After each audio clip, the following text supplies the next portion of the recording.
Bonjour, est-ce que vous entendez? Oui? Bon, merci. Alors, c'est un honneur pour moi de représenter le ministère de la cybersécurité et du numérique ici aujourd'hui.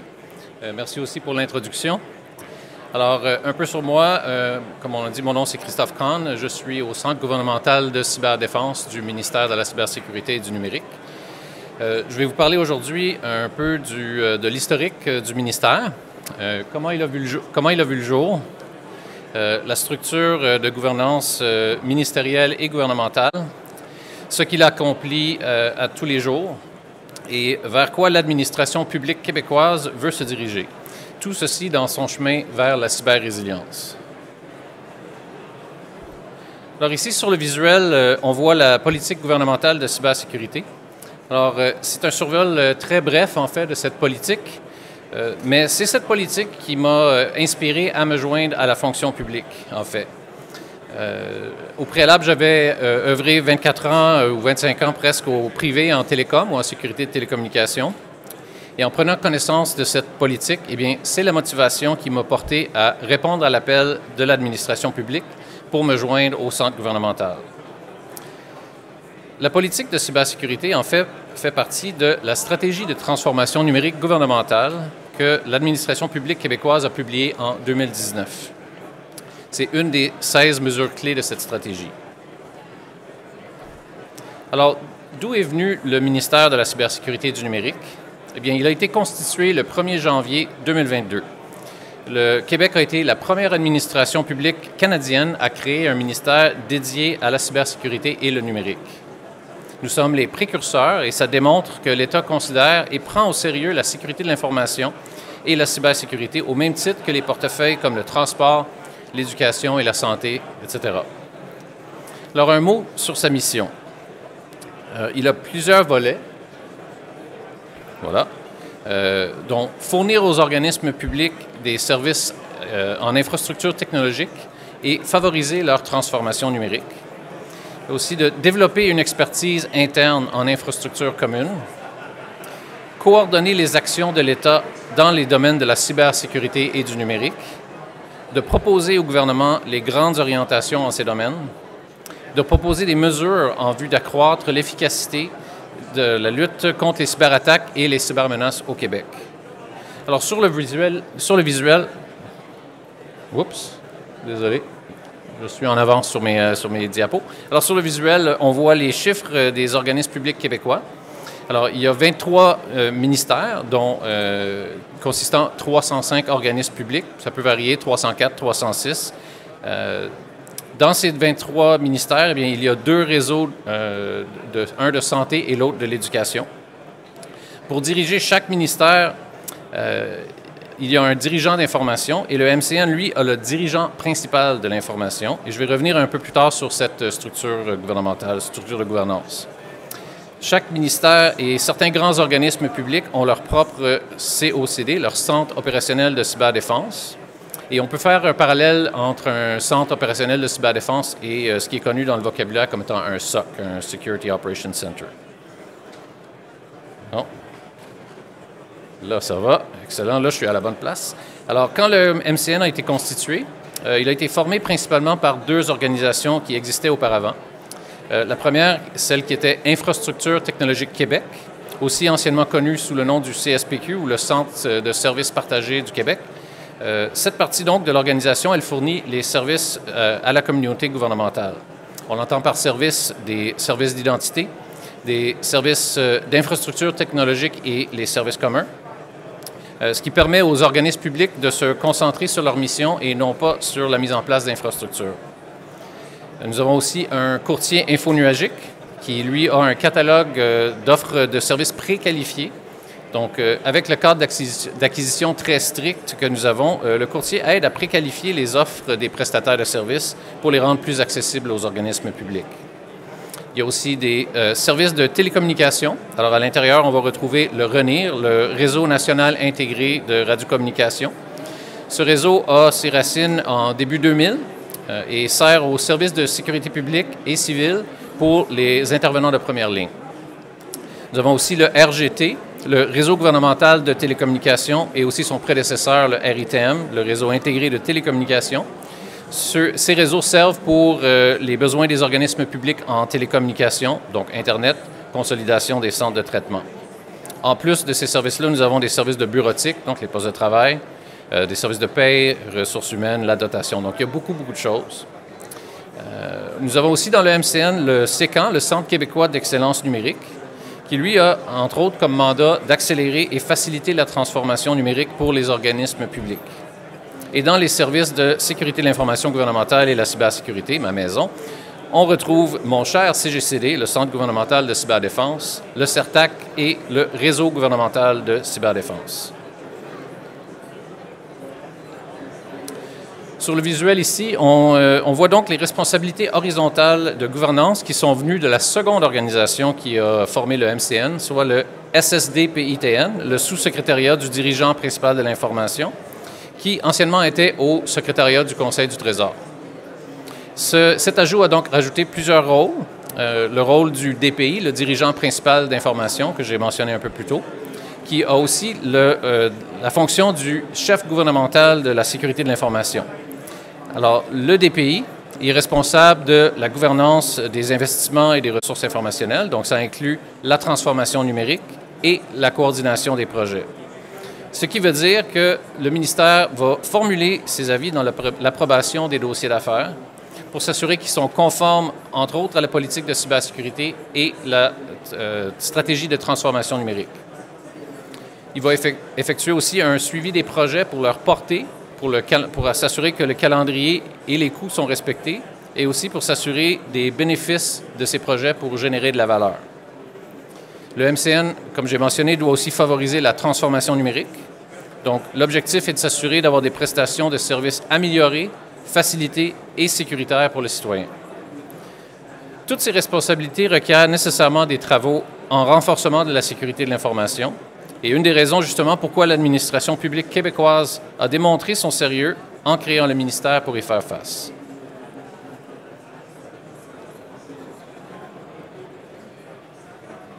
Si on se tourne maintenant vers mon sous-ministériat, alors le sous-ministériat adjoint à la sécurité de l'information gouvernementale et à la cybersécurité, il est dirigé par la sous-ministre adjointe, Mme Lise Girard. Aussi, elle est ici parmi nous aujourd'hui, d'ailleurs. Elle a reçu la fonction déléguée du chef gouvernemental de la sécurité de l'information. Donc, ça lui donne plusieurs mandats. Diriger le Centre gouvernemental de cyberdéfense, coordonner la sécurité de l'information gouvernementale, incluant celle du réseau gouvernemental de cyberdéfense, que je vais exposer dans un instant, accompagner les organismes publics dans leur prise en charge de la sécurité de l'information et rehausser la maturité en sécurité à l'échelle gouvernementale.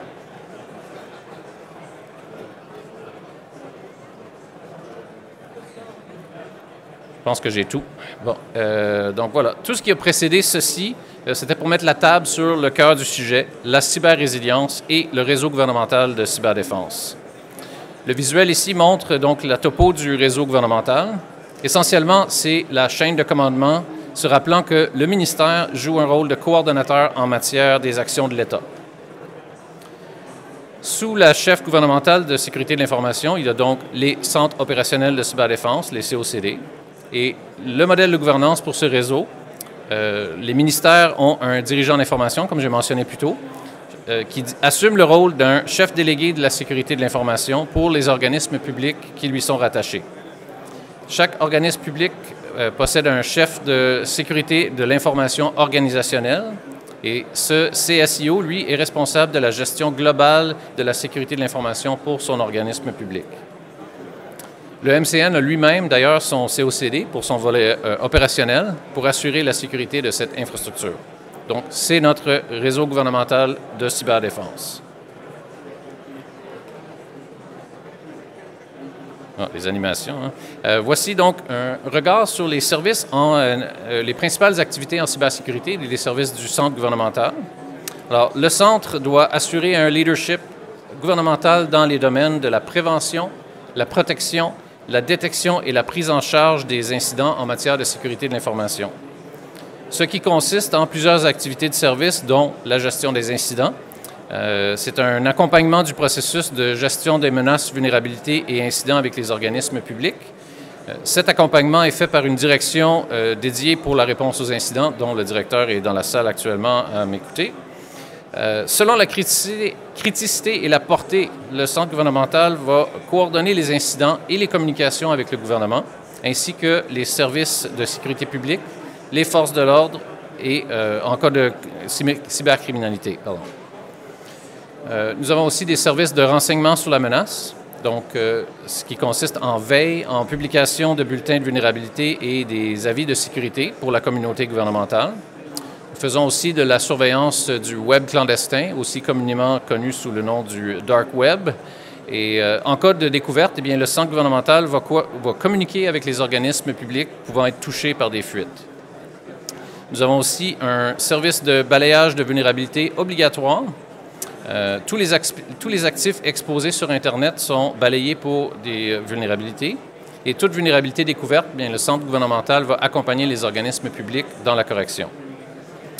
Nous avons aussi des services de tests d'intrusion par une équipe experte qui va fournir un rapport détaillé des vulnérabilités trouvées. Et encore une fois, le centre gouvernemental va accompagner les organismes publics dans leur correction de vulnérabilités détectées. Nous avons aussi des conférences hebdomadaires. Nous en avons deux principales. La première, c'est une conférence pour les responsables organisationnels en cyberdéfense de chaque COCD, ce qui nous permet d'échanger avec nos partenaires sur les stratégies et les attentes, de partager et prendre connaissance de leurs besoins et aussi de discuter d'opportunités de mutualisation. La seconde conférence, c'est pour les intervenants en sécurité du réseau gouvernemental, aussi connu sous le nom du réseau d'alerte. Il y a plusieurs membres ici aujourd'hui, je vous salue. On va faire un partage de vulnérabilités dans cette conférence pouvant toucher la communauté gouvernementale, des présentations sur des acteurs de menace et leurs tactiques, et aussi une table ronde pour la discussion de problèmes. Et ça donne donc une opportunité d'échanger, et c'est très apprécié par les participants. Nous avons aussi un programme de développement de compétences. Alors, nous avons développé en partenariat avec les instituts d'enseignement des formations pour le niveau gestionnaire pour les responsables organisationnels de cyberdéfense de chaque COCD. Et on a aussi, je pense, la 4e cohorte d'analystes qui vient de se terminer, ayant pour but un objectif de certification en cybersécurité. Chaque analyste ou chaque formation, va suivre un cursus de base commun et ensuite des spécialisations selon le rôle. Ce programme, originellement, ciblait le centre gouvernemental. Cette année, il a été élargi pour le ministère, le COCD du MCN. Et en 2024, il sera encore élargi. On planifie de l'élargir pour inclure les COCD des autres ministères.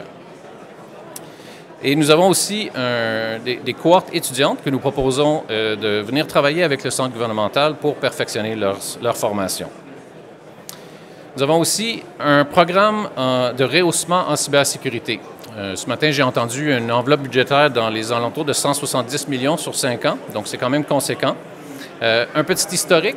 Un des premiers travaux au centre gouvernemental a été la définition de 15 mesures minimales, maintenant connues sous le nom du seuil minimal. Alors, le seuil minimal, comme son nom, c'est la base sur laquelle on peut construire une cyber-résilience. Les mesures sont sur 3 volets, donc un volet d'infrastructure, applicatif et ressources humaines, et vont traiter sur des éléments comme la gestion de la vulnérabilité, la désuétude, l'authentification forte, la saine gestion des accès, des identités et des accès, entre autres. Ces 15 mesures ont été exigées par le DPI peu de temps après mon arrivée au centre gouvernemental. Donc, j'ai été appelé à animer des ateliers de travail avec le réseau gouvernemental de cyberdéfense pour expliquer et accompagner les organismes publics dans leur conformité à ces mesures. Il y a eu beaucoup de chemin de fait par les organismes publics dans l'incorporation et l'adoption de ces mesures. Alors, pour revenir au programme de rehaussement, eh bien, le programme cible les dépenses de fonctionnement à la hauteur de 75 % pour les demandes éligibles. En plus d'une aide concrète, donc, le programme aide à faire rayonner le MCN dans l'administration gouvernementale parce qu'il va plus loin que simplement définir des attentes et des exigences. On vient apporter un soutien en même temps.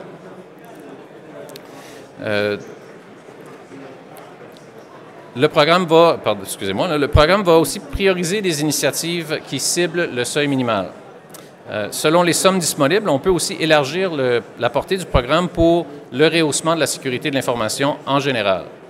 Alors, des exemples de demandes qui pourraient être considérées, ce serait de la mutualisation. Est-ce qu'il y a un bénéfice de partage ou de connaissances et de ressources? Ou encore pour se conformer à une loi, comme par exemple la loi sur la protection des renseignements personnels. Ce genre de demande peut faire l'objet du programme de rehaussement pour un organisme. Alors là, vous allez vous demander, est-ce que tout ceci que je vous explique, est-ce que ça fonctionne? Bien, pour une référence concrète, j'ai moi-même eu l'occasion de participer à la gestion des événements entourant la situation Log4Shell. Alors, c'est un des souvenirs marquants pour moi. Je regardais la veille un matin avec mon café pour me rendre compte que je suis tombé sur une vulnérabilité de CVSS 10. À l'époque, c'était quelque chose qui était rare, là, un peu moins rare aujourd'hui, je vous avoue. Toutefois, une vulnérabilité quand même assez sournoise à l'intérieur d'une bibliothèque Java. Et je me suis dit donc, c'est sûr que nous avons des partenaires qui vont être touchés par ça, qui ne sont peut-être pas au courant. En exemple, le logiciel Greylog, pour ne pas le nommer, était touché par cette vulnérabilité. Donc, j'ai fait appel à mon collègue du CERTAC, Fred, pour lui dire « je pense que ça va pouvoir évoluer ». Et effectivement, c'est un moment où le centre gouvernemental a justement coordonné l'ensemble des organismes publics. Et un des choix que nous avons dû faire, c'était de fermer des milliers de sites web exposés à Internet dans les tout débuts des événements. Donc, par cet incident, j'ai pu animer des conférences, 2 conférences par jour avec mes collègues du CERTAC. Et c'est une situation, comme vous vous souvenez, là, qui a vraiment rapidement évolué. Il y avait des nouvelles informations presque à tous les jours. Ça a bougé très vite. Alors, ça a été très demandant, autant en coordination qu'en collaboration et qu'en exécution. Mais c'est dans cet esprit de collaboration et de communication que nous avons pu coordonner et rétablir les services rapidement et sécuritairement. Là, maintenant, j'ai pris la peine d'exploser deux de nos services. Le premier étant ici la plateforme de signalement de vulnérabilité. J'ai vraiment été très fier de pouvoir participer dans cette réalisation. Vous allez me dire, mais Christophe, vous n'êtes pas dans la photo. Effectivement, je ne suis pas dans la photo. J'ai par contre un certificat de reconnaissance comme souvenir. J'ai été très impliqué au jour le jour dans la mise en place de cette plateforme parce que la demande est venue très rapidement et une collaboration serrée a été nécessaire pour la réaliser. Alors, c'est encore un exemple où le Québec a été la première administration publique canadienne à mettre en place un programme de signalement que vous connaissez peut-être sous le nom d'un VDP, un Vulnerability Disclosure Program. C'est ça, la plateforme de signalement. Alors, elle s'ajoute au processus de gestion des menaces et vulnérabilités et incidents et elle contribue à la sécurisation des prestations gouvernementales. Un chercheur ou un citoyen, monsieur et madame tout le monde, peuvent entrer en communication directe avec le centre gouvernemental pour communiquer un signalement. Et c'est une chose très importante. Tous les actifs assujettis à la LGGRI, je vais prendre une grosse respiration, la loi sur la gouvernance et la gestion des ressources informationnelles des organismes publics et des entreprises du gouvernement, sont dans la portée de cette plateforme de signalement. En lien avec les orientations de la stratégie de transformation numérique gouvernementale, eh bien, le gouvernement garde le citoyen au cœur de cette transformation et on peut le mettre à contribution dans le but d'offrir des services sécuritaires en toute transparence. Et comme vous pouvez voir par la diapositive ici, eh bien, cette plateforme a remporté un prix d'excellence en 2022 de la part de l'Institut d'administration publique du Québec. Bon. Maintenant, l'évolution de la plateforme de signalement de vulnérabilité qui continue d'exister. Nous avons maintenant le programme de PrimoBug. Alors, vous connaissez ça sûrement sous le nom d'un Bug Bounty. Le Québec est de nouveau celui qui innove, étant la première administration publique canadienne à lancer un programme de PrimoBug qui initialement était proposé comme projet pilote. Sous recommandation du ministre, l'État a adopté la PrimoBug comme bonne pratique et l'a étendu à l'ensemble des services numériques par un arrêté ministériel ce septembre. Donc, c'est tout nouveau. Et les nouvelles mises en ligne des prestations électroniques de services vont incorporer ce programme dans le processus. Pour faciliter la coordination, le centre gouvernemental, lui, va offrir le service pour valider les rapports de vulnérabilité, confirmer la portée de ces rapports, de communiquer et accompagner les organismes publics dans leur correction et aussi de faire le lien avec les chercheurs. Alors, une chose très importante, autant pour la plateforme de signalement que la plateforme de Primobug, l'État prend un engagement en adoptant ces bonnes pratiques, et c'est celui de communiquer avec le citoyen et les chercheurs qui rapportent des vulnérabilités. C'est très important de maintenir ce lien ouvert, transparent et rapide pour assurer le succès des initiatives, parce qu'un chercheur ou un citoyen qui n'a pas l'impression que ces signalements sont pris en charge va perdre confiance. Donc, le Québec a su prendre cet engagement pour justement avoir ce succès.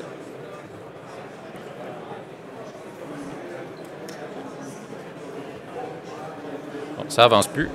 En dernier lieu, il y a un élément très important, eh bien, c'est la collaboration et l'engagement de l'écosystème de la sécurité, de l'information et la cybersécurité. Pour faciliter cette collaboration, eh bien, nous avons pris des ententes avec nos partenaires stratégiques, dont le Centre canadien de la sécurité des télécommunications.